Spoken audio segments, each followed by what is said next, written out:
You are watching the NHL Roundup.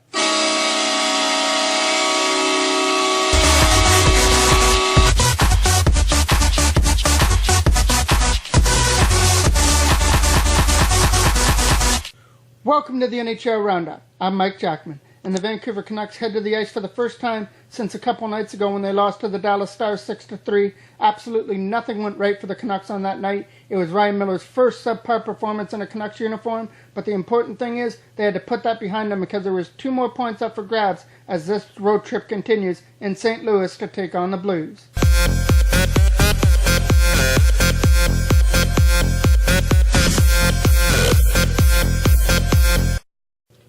The Canucks don't take long to get on the board first in this one. Only 41 seconds in, a 2-on-1. Alexander Burrows gets stopped by Jake Allen, but there to clean home the rebound is Chris Higgins, and the Canucks have a 1-0 lead early.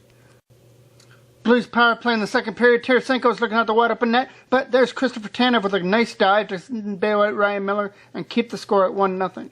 But there's nothing that the Canucks defense or Ryan Miller is doing about this. Kevin Shattenkirk's shot on the power play beats Miller high blocker 1-1. The Canucks come right back on a chip pass for Chris Higgins. He already has 1 in the game. He almost has 2, but Jake Allen gets just enough of that to keep it out. Now turnover in St. Louis tries to take advantage. Tarasenko is going to be the lead man coming up here, but Ryan Miller with a great right pad save to keep it tied. In the third, watch that save by Ryan Miller off Laterra, and that's going to lead to a 3-on-2 the other way for the Canucks, and Nick Bonino's the one who's going to finish it off, firing it past Jake Allen, and the Canucks have a 2-1 lead. Now it's a Canucks power play with a 2-1 lead still in the third period, and they do some great moving around here with the puck as Henrik Sedin's going to find Lyndon Vey in front of the net right there, and he beats Jake Allen to make it 3-1. Canucks add 1 more, and Ryan Miller makes 31 saves in a 4-1 Canucks victory.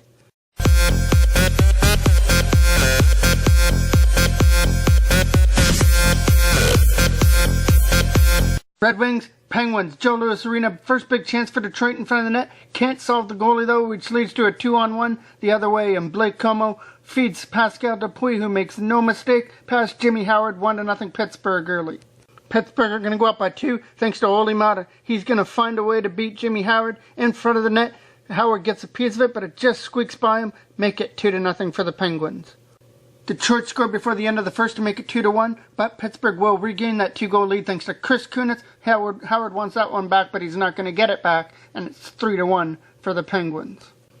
Detroit put on pressure before the end of the second period, still down 3-1, including this play in front of the net by Darren Helm, but he's not able to solve Thomas Greiss, and it's still 3-1 for Pittsburgh going to the third.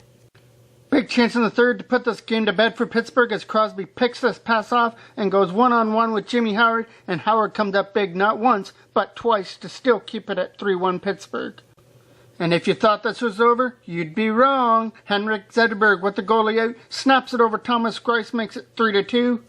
They were able to get the goalie out again, and back they come again as Datsuk finds Nicholas Cronwell. It goes off Pascal Dupuis and changes direction on Greiss. This game is tied at 3 going to overtime. The comeback becomes complete in overtime. In the last minute, this clearing pass is going to go tip off the stick of Henrik Zetterberg right in the slot area for Justin Albuquerque. No mistake past Thomas Greiss. A big comeback victory for the Detroit Red Wings, 4-3 in overtime.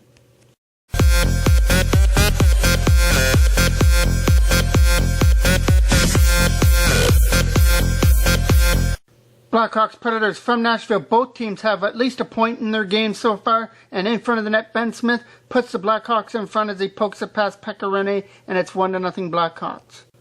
The Predators have an answer as Seth Jones sets up James Neal off the post and in off Antti Raanta, and we're tied at 1.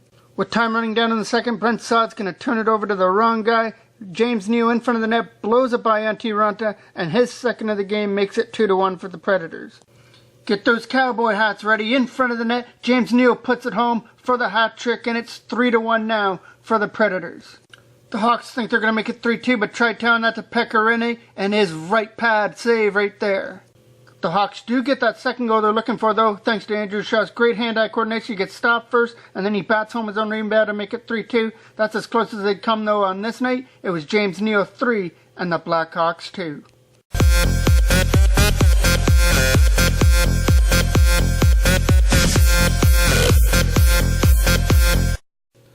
to TD Garden for the Islanders and the Bruins. It's an early Bruins power play, so Chad Johnson has to be on his game. First save there off Soderberg, and then a big save with a blocker hand off Riley Smith to keep the game scoreless. The Islanders are going to be the first one to strike in this one, as Josh Bailey's crease pass is going to find Franz Nielsen at the side of the net. He tucks his past Sedberg, and it's 1-0 for the Islanders. But with time running down in the first, the Bruins tie it up as Seth Griffin finds a streaking Milan Lucic going to the net. He does the rest, tipping it past Chad Johnson for his first of the year. We're tied at 1-1. In the second period, the Islanders don't take long to get that lead right back. Great work here by John Tavares to spin away from his man. Gets it back to the point to Brian Straight. His shot gets stopped by Svedberg, but in front to clean it up is Okaposo. He makes it 2-1 for the Islanders. Now with about under 10 minutes left to go in the second, the Islanders are going up 3-1 as Matt Martin's no-look pass out front finds Cal Clutterbuck. He makes no mistake going shelf on Svedberg. 3-1 for the Islanders. Third period, Boston trying to get back into this, still down 3-1 and get a great chance here. Soderberg in front of the net, but he can't beat an outstretched Chad Johnson to keep the score at 3-1 Islanders. Boston do cut into this lead though. Soderberg gets the shot off, gets stopped there by Chad Johnson there to clean up the rebound in front. Chris Kelly, no chance for Johnson on that. It's 3-2 now for the Islanders. The Bruins wouldn't get a better chance than this. With the goalie out, Louis Eriksson right from the slot area has Chad Johnson beat, but not the post, and that's a bad break for the Bruins. Johnson makes 30 saves as the Islanders hang on to beat the Bruins 3-2.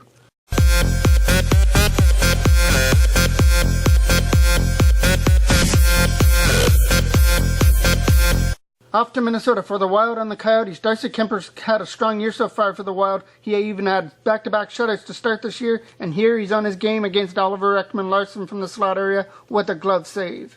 We're still tied at 0 in the second, and it's the Wild to get on the board first. A Spurgeon shot from the point gets tipped by Charlie Coyle past Mike Smith. 1-0 Wild in the second. And hey, it's the mayor making it 2-0. The mayor of Pominville finishes it off past Mike Smith. 2-0 for the Wild. The Coyotes were trying anything to get on the board, but Darcy Kemper stood his ground all night long, and he picks up another goose egg, including this save off Michael Barker in front of the net, one of his 26, and the Wild shut out the Coyotes 2-0.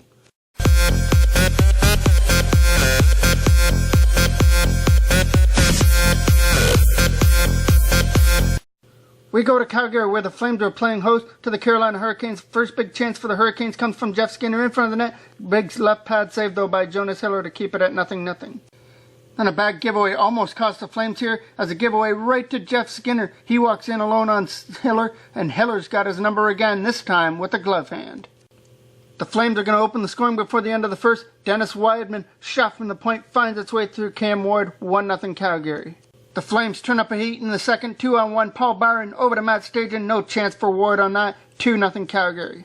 It's going to be increased to 3 as this crease pass is going to find Sean Monahan past Cam Ward. 3-0 for the Flames.